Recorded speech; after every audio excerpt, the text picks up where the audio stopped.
Good afternoon, I'm Brian Reagan, and this is Tyler Kelly. And we are coming to you today with our lunchtime on the mountain, and today we are in Matthew chapter 7.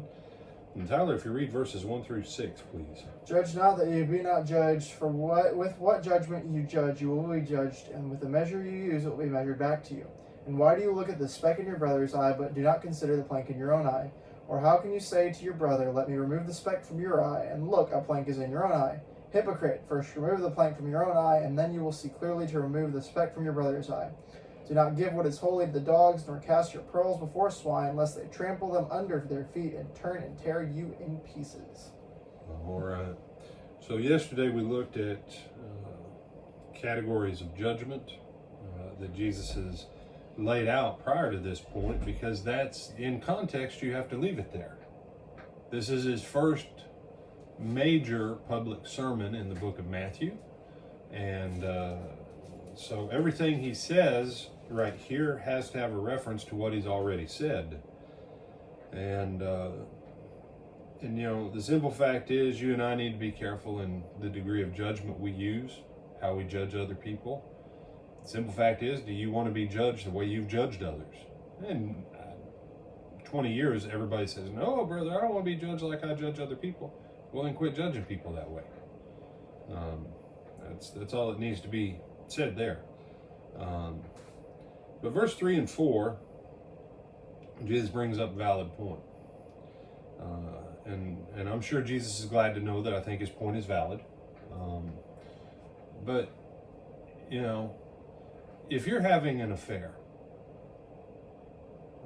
on your wife, and you find out your son has a subscription to Girly magazine, before you address your son's Girly magazine, you need to give up your affair.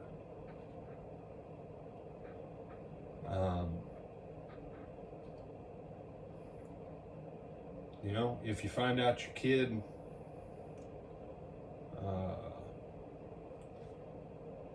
purposely, you know, rounds down their money or something, and they've been skimming 10, 20, 50 cents, a buck or two here and there, but maybe you're embezzling your company for $100,000 a year.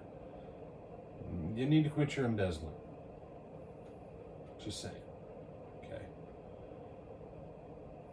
Jesus isn't saying that we don't address these issues, but a lot of times, the people who address this stuff to us, what?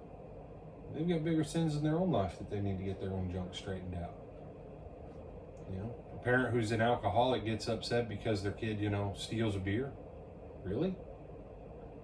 You say, well, it's maybe because they don't want their kid to go down the same path. Well, here's the first step. Get yourself clean and sober first. Then address the other.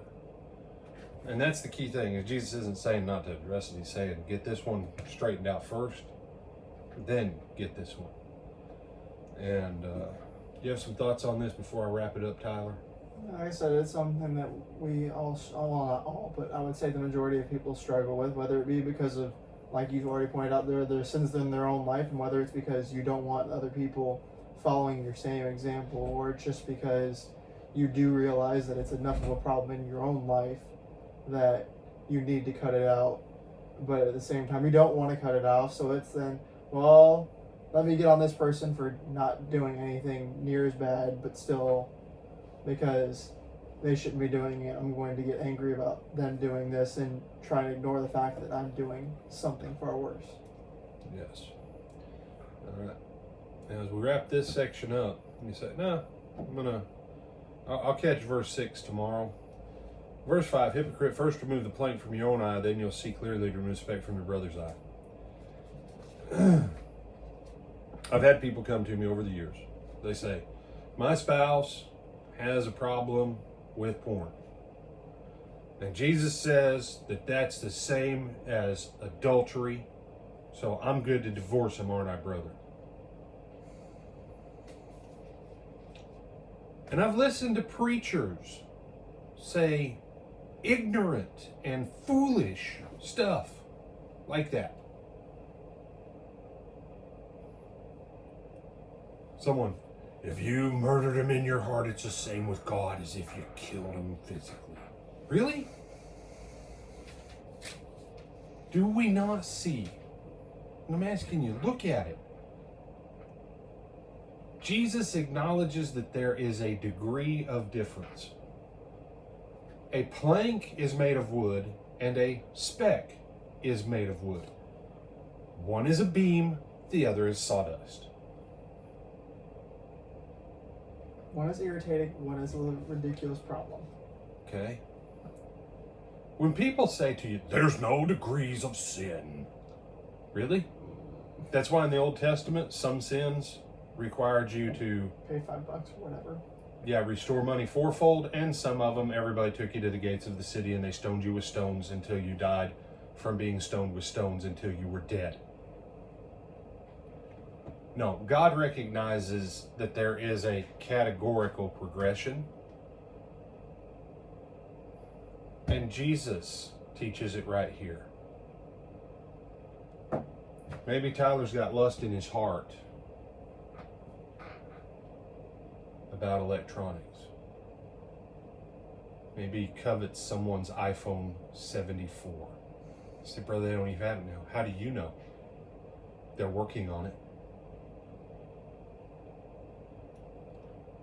And someone else beats someone up and steals their iPhone 74.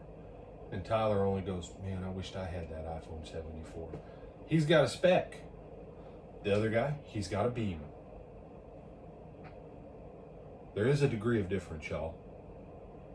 Jesus shows us. Jesus has been talking about degrees of difference. Do you end up with a beam if you don't start with a speck? No.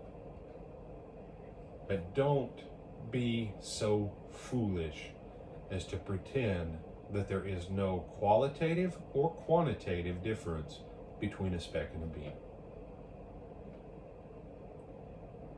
You say, but Jesus says it's adultery in the heart. That's right, it's adultery in the heart. It's murder in the heart.